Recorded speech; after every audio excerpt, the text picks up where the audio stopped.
Welcome back to the Unclenched podcast. On today's episode, Ashley and Kimberley interview friend and trauma coach Teresa Clark and draw from her deep wells of wisdom surrounding the journey toward healing and wholeness. Hey everybody, and welcome to the Unclenched podcast. I'm Ashley. I'm Kimberly. And I'm Teresa. We're rocking our t-shirts! Woo! T-shirt day! In honor of our amazing friend, Mama T, Teresa. Yeah. I just want to say, why for the record, I gave her that nickname. Okay? It's true. Maybe some people had said it at different times, but Well, I solidified it was Mother Teresa when I was younger, and not in a nice way. Okay. Oh. So the Mama T was the upgraded Yes. kingdom Yeah. nickname. Oh my gosh, redeemed. the buzzwords. The buzzwords. Whenever there's a buzzword that comes out with any religious group of girls or people, I have to buck it every time because I'm like, oh, here's the new buzzword. Yes. Were you And we have to make up new buzzwords all the time. I know. So that we can Teresa, you're the queen. feel included? You're the queen of and. This is why we have an and symbol, because of this lady right here. And I bought this because I thought it was an and. And That's I go home and I was trouble. like, that's a musical, which I'm also musical. I like worship.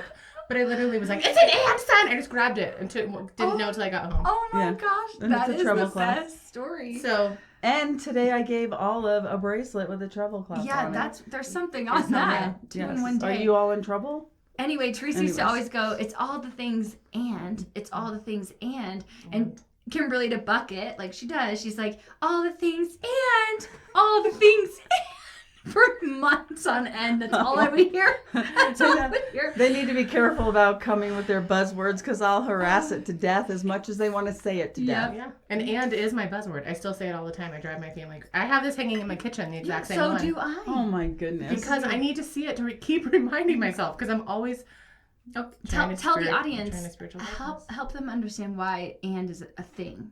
What does it mean? Other than it being a conjunction. So, I mean, for me, it is because I used to always show up to every occasion as like the entertainer and like I'm gonna make everyone laugh and it's gonna be all joy and everything's gonna be happy every minute. And I had to learn, kind of from the movie Inside Out. Do you remember that Disney movie? That like how important sadness is too. And so I had to learn to hold both, and I'm still working on it. It's the both ands. So It's good. the and. It's the I and. also And that there's so much nuance in the world, and there's a lot of and. There's a lot more and than like we're always like trying to make everything black and white. I'm like, and. Yeah. I love it. She's the queen of that term, and it's really been profound for me. So thanks, friend. I met Teresa years ago. I don't even know our exact first moment. Maybe you do, but I do. I have shared so many radical moments with Teresa. The first moment was Cheesecake Factory. Okay, was it? With Candace. Yes, And some of our other friends. Yeah, I know. I Shout out remember to them Candace. trying to get a prophetic word, or they're giving all these amazing prophetic words, and I'm new to all this, and I'm like, what is happening? And I close my eyes, and I'm just trying to see something and come up with something, and all I can see is like the last remnant of light that I looked at last. So I'm like, I'm just gonna be quiet. I You're like, see the light. What I see is the salt and pepper shaker all lit up. In the shadow shades, because your eyes are closed. And then someone's like, oh my gosh, a salt and pepper shaker. that means so much. You ruined my life. You're right. That is so That is funny. actually what he does. He, Just so you he know. does. Yeah. He does. And my one of my favorite memories with Teresa is being in a really heavy season of grief. And I think both of us. Yeah, were because in- my dad had just died, and I mean, like, that's not funny, but my dad had just died, and it was like multiple things I was grieving, and you were grieving a big, heavy baby. thing. Yeah. I loss of a didn't say baby. just in case. No, it's totally open. And then we went to this retreat, and the Lord was like, I think you guys both need to laugh. And we couldn't stop. We That's literally, so I don't amazing. even remember what started it. I think what started it was actually kind of something offensive.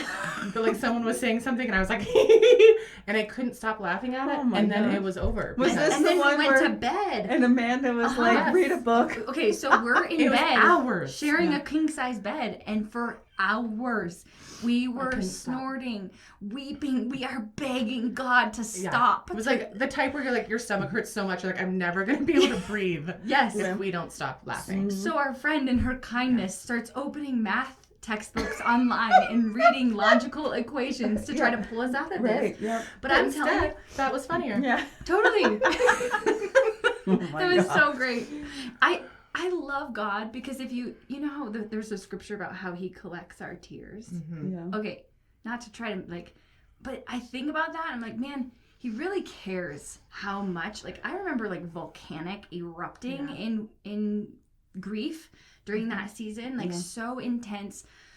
It'd come in waves, but that did not compare to the joy that we experienced in that several hours. You know what I mean? What I loved is that I think early on you identified it.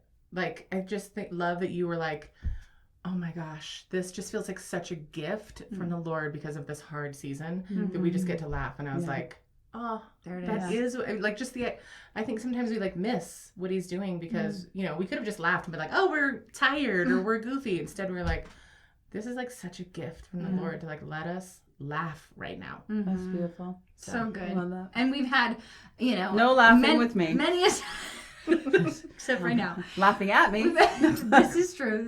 You look so gorgeous, by the way. Oh, thanks. Like just stunning.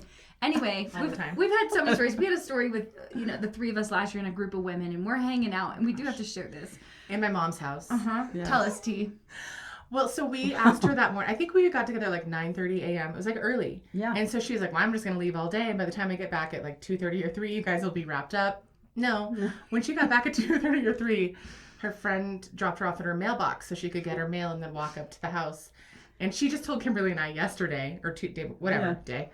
She's like, I just remember I got out of the car and I could hear you from there. Laughing. The screaming, hollering, cackling laughter. And she's like, and I just kept getting closer to my house and being like, oh, it is my house. Oh, it is them. She came in the door like, and we were literally rolling on the floor. Like there was half the people were on the floor.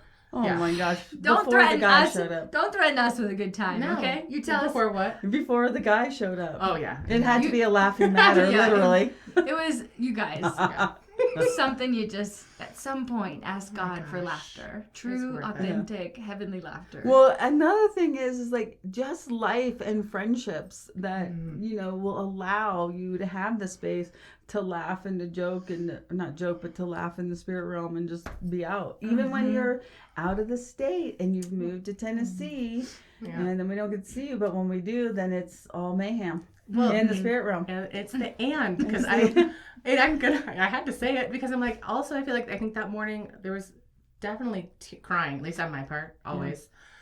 Yeah. And so it's like I needed both. I need to be able to like release the heavy and the pain of my move and the grief of moving and leaving my friends and then like get together and just laugh hysterically. Yeah.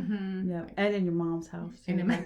That's the best. It was good for her house. It lifted the whole house. Yeah. It did. We changed the atmosphere of that whole neighborhood that day. Oh my gosh. I'm sure the neighbors were like, what is happening? What? Are they like recording a comedy? No, we're just hanging out with the Holy Spirit. Someone's getting murdered. There were screams. Screams. There was some screaming. Yeah. So hey, you've been on a huge journey since moving away. I have. And you've gone through a lot of training and. Yes, our dear friend Amanda says I had to go to another state to be put in a timeout, also known as wilderness. And I really was like, no, I'm just going there to rest and to find my new people and my new ministry and to dream and my new, and and to honor your husband. And to honor my husband. Big thing. And to honor our marriage and actually to have an adventure because I don't like to stay in the same place for very long. Like in my house, and he's like, let's plant roots, let's stay forever and never move, and I'm like, no, let's move. So I think I just needed an adventure also, but then it turned out it's been an adventure for all of us, but in very different ways. Right. For me, I was just telling them about, I read this amazing book. I've read a lot of amazing books. I went through I'm a trauma-informed life coach, so I went through a training. That sounds fancy. It is quite fancy. Went through a training, and in the training I had to read a bunch of books, and in one of the books it was talking about if there's any stories in your life that you don't want to pick up, and I was like, well, I can pick them up and use them as testimony, and I can pick it up and use it as all the ways that the Lord, but I realized like I wasn't willing to let the Lord pick those up if he's like, let's go deeper here. I was like, no, I've already dealt with that. That's tucked up and tied in a bow. And it's a testimony now, Lord. Don't remember? It's archived. It's the archives. That's good. It's an archived testimony. It can only be pulled off the shelf for testimony. And what's that fish scroll? The fish thing where you had to Don't they call it that? And you have to look through the old archives. This- what is it called? It's called the fish. I know what you're talking about. Yeah. I don't know. Yeah. Thanks. Similar you. generation. Same generation. What Yeah. was it called? It doesn't matter. I'll get What was stuck it on called, Don? Nope. Producer? No, doesn't know. Anyway, and so the Lord basically was like, we're going to take this chapter off and go deeper. The one that you said was all tied up in a bow. Yeah. We're going to go there. So We're gonna look trauma at it. is where we went. Yeah. Yeah. Tell us the phrase that's been sticking out or that the Lord's highlighting to you about bypassing.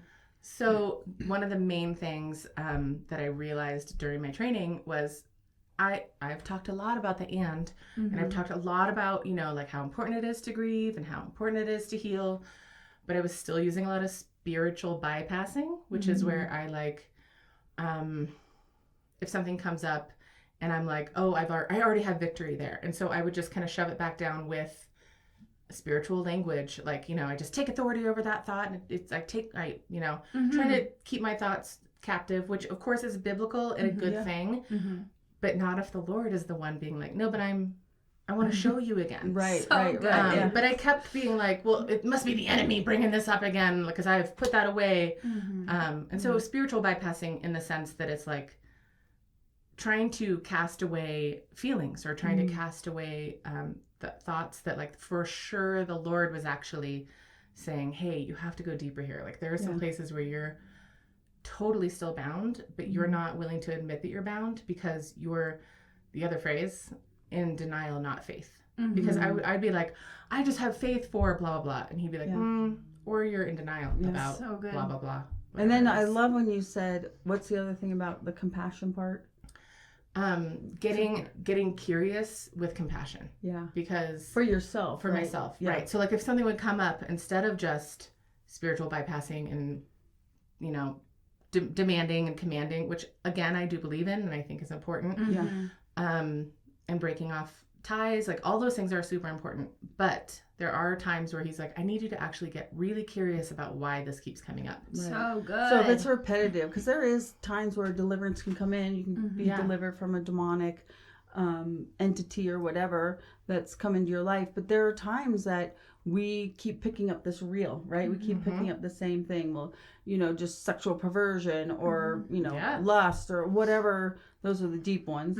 But, and how that, why is God bringing that? Is it God or it's the adversary? Yeah. We talked about that.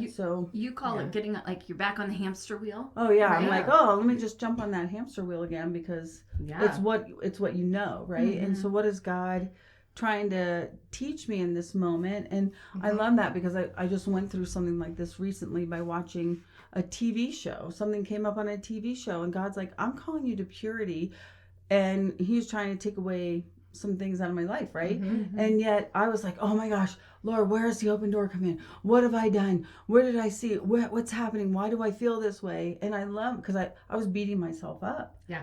And so my new thing when I'm beating myself up, because P.S. I do that a lot, is the Lord's like, I need you to get curious and compassionate towards yourself about why you're on that wheel again. Yeah. Because mine was also the victim spirit. Like I was always like, I've handled the victim spirit, so I just command and demand it to go away in the name of Jesus Christ. But when the victim spirit kept coming up, he's like, how about instead of commanding it, you get curious with compassion.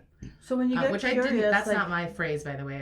I stole that from one of the authors that I read. And There's I don't nothing know new who. under the sun, so it's okay. Yeah. So when you say get curious, like, can you just give us three top things to get curious? Like, what do you ask? And then what would you be your top, three on how to be compassionate towards yourself? Because I was like, Or what does that just look like? It Yeah. doesn't have I'm to be trying to think of three. a good example. I can't. Hold on. Well, so also I'll just give you an example of like something in my home. Where, that'd be great. So I have a 12-year-old going. She's almost 13, going on 17. She's super. And Mature. there are times where she triggers me a little bit. And recently, she came downstairs and she was all upset about something, and then she went back upstairs, and then I got so fired up. And I was gonna march up the stairs and tell her, well, I told you. But anyway, before I moved, I was like, I need to stop and be like, why? Why am I so triggered? Actually, that's not true. what I did first was I need to calm myself down before I go up there so I'm not too mad. Right. And so I started to just be like, take deep breaths, da da da. And I was like, Regulate, right? almost kind of like Yeah. spiritually bypassing. Like I was trying to be like, calm down. And instead I was like, actually, why? Like that's the curiosity. Why am I so triggered? Oh, yeah. And then I was like, oh, because in my, and I had this whole realization, which I don't need to get all into, but and so then I could just pause and be like, that's a little place in Teresa that needs some compassion, and be like, okay, I just forgive myself for, whatever. I can't even remember exactly. I just remember that I gave myself some compassion. And then by the time I went upstairs, it wasn't just that I had like prayed away my emotions. I fully was in a compassionate place, not only towards myself and my trigger, which I used to hate that word. And now I'm kind of like, well, it is what happens. Yeah. But towards her too, because the trigger was totally gone. Right. Or trauma response. Yeah. I'd used compassion towards myself enough to be like, I really what it was almost like jealousy that my daughter gets to behave in a way that in my home, I would have been a big no-no. And so it was like jealousy was like such a weird thing that jealousy was coming up toward my daughter because I was showing her mercy. Like I was like, how dare her get mercy I didn't get? And then I was like, oh, wait a minute, that needs to be explored. So good. I think so it's good. Profound. You've taught me so much of this, okay? Like truly. Like what's behind that? What's beneath that? You have modeled this so well in my journey of growing with the Lord. And I think you're just modeling for us right now. Like, can we just stop and get to the deeper thing going on? Yeah. And we don't have to over spiritualize it when we do that. Like that's just emotional intelligence. Right. And so thank you. Well, and I think one of the things that in my time out in Tennessee, the Lord was showing me a lot is that I have modeled things really well for my friends, especially, or for ministries I've been involved in, but I don't model it so great for my family. Yes. And that brought up a bunch of shame for me, that I was like, oh, I'm not modeling this for the place where I need to model it the most. Wow. And so then that like required a whole new layer of healing that I just wasn't, that I was spiritual bypassing, because I kept just being like, I know the principles, I know the truth. I've taught this and talked about it with my friends.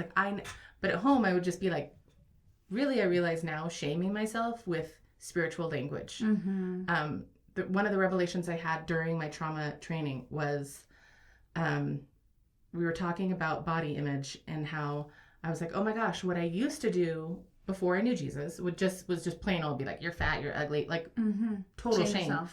But then when I knew Jesus, I just changed it a little bit to like, I can't even think now of but it was like the twinge of like, but still shame, like using God to shame myself. Like, well, if I'm just going to keep working on myself spiritually and my body will eventually follow and get in line, instead of being like compassionate and curious about why is my body so afraid of whatever. I know I'm getting really deep, but my whole point was this realization that I was using Christian language, Christianese, to still shame myself. Right. I can't even think of the example now. No, that makes sense. So the antidote to shame is to get curious, because then it exposes what's really going on, and we don't scandalize the fact that we're in this situation again. Yeah. I mean, and don't just put spiritual like. The way I've been looking at it a lot lately is I'm like, gosh, I've done a lot of like spiritual whiteout, like where I'm like, oh, just erase that, because Jesus covered it. Yes, that's true. And if it's still coming up, I haven't actually allowed him to cover it. We've been trained to like stay positive in everything, to stay in righteousness, peace, and joy, right? Which is really important, because we don't want to have that victim mentality always going with the begging prayers. And I think that's what happens in this. We're not bypassing our spiritual relationship with Jesus. Instead, we're saying, hey, I identify that I have to have compassion towards the fact that I'm having a trauma response to this situation. And now what is it that you're really saying? What do you want me to learn from this? Instead of it always being a demonic reach for, Satan made me do it. Well, Satan is there hanging out, but you're choosing then to partner with that emotion, that behavior. And you're not, I love it when people will say, well, the dog ate my homework, right? It's like, well, Satan made me do it. Well, he can't make you do anything. Right. And so it's retraining training your mind. It's almost like what Todd White used to always say, or, all those guys, it's like, hey, you need to flip it. Mm-hmm. So instead of it being a negative, and Ashley does this all the time, okay, I understand you aren't feeling good, but let's chop off the verbiage. And I understand you have the feeling towards it, but that feeling doesn't have to snowball into a huge issue then where you're isolated in your bedroom and you're sucking your thumb, right? Essentially, I mean, let's say, but like with your blankie, with your blankie. I had a pillow, so I'm just speaking truth right now. You did used to have a pillow. Oh yeah, and I would I'm really gonna go in there and hide with my pillow, and So it sounds like we have to find the sweet spot to not over spiritualize. Yep. And put, the Christianese on it to just do the thing when God's like, no, I need you to see this. I want you to look at it. Let's get curious. Let's pull this back off the shelf, like you're saying. Yeah. And to the other side, it's also to not get hyper optimistic that, brushing over. I don't know if I'm saying that correctly. I'm not. What I'm trying to say is there's two sides. There's two sides. We need to find the side that the Holy Spirit's leading us to, because sometimes it's this way. I want you to sit in the feelings, and sometimes it's I want you to decree and declare, and walk out what is most true. Well, and this is so important, because this goes back to when Lazarus died, right? And they were so upset, and Jesus held off on going for a time. And the way that Mary and Martha each handled it, one was super emotional and the other one was more about serving, and God didn't curse them. He helped raise them up. And I think it was an example and right, it was an example to say, like, you can have the emotion as long as the emotion doesn't paralyze you to not being able to function. And then, like you're saying, have compassion for yourself. I'm so hard on myself on everything. I mean, I'm in the mirror, like, I would never talk to my best friend the way I talk to myself, right? Never, ever in a million years. And so we find this space of just, like when you were saying, just having compassion for yourself in the midst of a thought that's bringing this trauma response or this trigger response. I was like, I needed to hear that, because I've been really toiling with this situation and what I'm supposed to do. And now I'm like, I feel free, because it's not because I'm some sick psycho. It's just because Jesus wants to do something more. And I mean, I think that's the whole thing, is like, we don't need to just be like, well, I've cast it off and so now it's done. Sometimes we do, but but sometimes I think we do that and then we're like, it's done, but it's like not. It's the whole denial versus faith. Like, I'm like, it's done because it's over here and Jesus died for it. Right. But it's like not done. Yeah. Because he's like, actually, yes, I died for it. Yes, you need to not let the enemy continue to use it. Also, you're the one holding on to it, because it's still serving you in this place where you haven't let me go in. Renew your mind. Yeah. We haven't renewed those areas. We chatted about this earlier, and this wrecked me, because there was something I was battling for a season and I couldn't make it submit. I couldn't make it go away. I was trying, Jesus, take this from me, from me. And Kimberly's coaching me. And all of a sudden I just hear in my spirit, I don't think you actually want this to go. And it was that kind, gentle, but convicting whisper of the Lord, of the Holy Spirit, that led me to get curious and go, I've been trying to slap the spiritual bandages on it and do all the things. Yeah. And yet my flesh was feeling so good because of this demon. And so what is it? What was it, Ashley, that, let's look to the younger parts of you, the wounds that you were carrying that actually allowed this to stay. Yeah. Right? So good. And actually, then if it's too far, it's too far. But I'll just tell you, one of the things that happened to me in my trauma training was when I was talking about this language where I had been shaming myself about my body, and then I used some weird Christianese, which I feel like I can't remember it, which is maybe a gift. But when I was sharing this story, one of the women with like the most compassionate eyes ever was like, how about if we just like also just thank the Lord that you found something to help you not feel so lonely, and like compassionately love that little part of Teresa that at least found food. Wow. And I like wept just because I was like, I've never been compassionate to that part of Teresa. Like, I'm not going to be, because there was so much shame about being a heavy Christian. Wow. Which I'm not saying that you should embrace it either, but like, I could not, how can you like actually work on something if you're still ashamed? Right. Like the Lord can't work with places where I'm still shamed and hiding. And so What are the questions that shame brings up? Because you said this earlier, and that's so I good. felt like it just really hit the nail on the head. Like, what does shame sound like? I mean, in what, like, In any context. I mean, in that If context, you're not good enough, it was, you're not I mean, it was anything. literally like, why? I mean, the shame and the cycle from being a little kid was, why can't you just, not eat food when you're sad? Why can't you, like, better? Like, I mean, I've told my mom so many times, I'm like, I could write a book on how to lose weight. Are you kidding? I know how. Right. I'm just choosing not to, which even that is shaming myself. Right. And so when this woman said to me, can you just be compassionate towards Teresa, that she found something to feel not alone before she knew Jesus. Wow. That's the key. And that was a whole new thing for me to be able to like have compassion towards that, Teresa, because now I can take that to Jesus. But before I couldn't, because I was too busy being like, well, that version of me is a piece of crap. And so that Jesus doesn't want to meet that version. Right. Yeah. And he's like, yeah, I do. And I don't think she's a piece of crap either. Like, That's so good. he doesn't have the same shame towards me for me choosing food because I didn't know him. Yeah. So good. know? And Jesus, I mean, just what I've learned and come to understand is Jesus paid the price not only for our salvation and reconciliation and freedom and deliverance and all things, but also for our shame. And once we really grab hold of that and shame no longer has a grip on us, I feel like that's the point in life where we're truly fully unclenched, okay? Yeah. That's when we're 100% free. The enemy doesn't have anything on us anymore because no part of our story can be scandalized. Right. Yeah. Like, it's like, oh yeah, that was a part of my story, and I can look at it, I can, you know what I mean? Yeah. Yeah. It's important. It's hard to forgive ourselves. Yeah. And I think the spiritual bypassing, just to make it make more sense, that I was doing before was the Lord loves me just as I am. So like I was putting a spiritual, which is because it's true, he does love me just as I am, but I was putting like a spiritual bandage on it instead of being like, why is this still an issue? Yeah. And instead of why is it still an issue with shame, why is it an issue with compassion? It's Which is beautiful. the difference. Like that, like the Lord meets me so much faster in compassion versus obviously versus shame.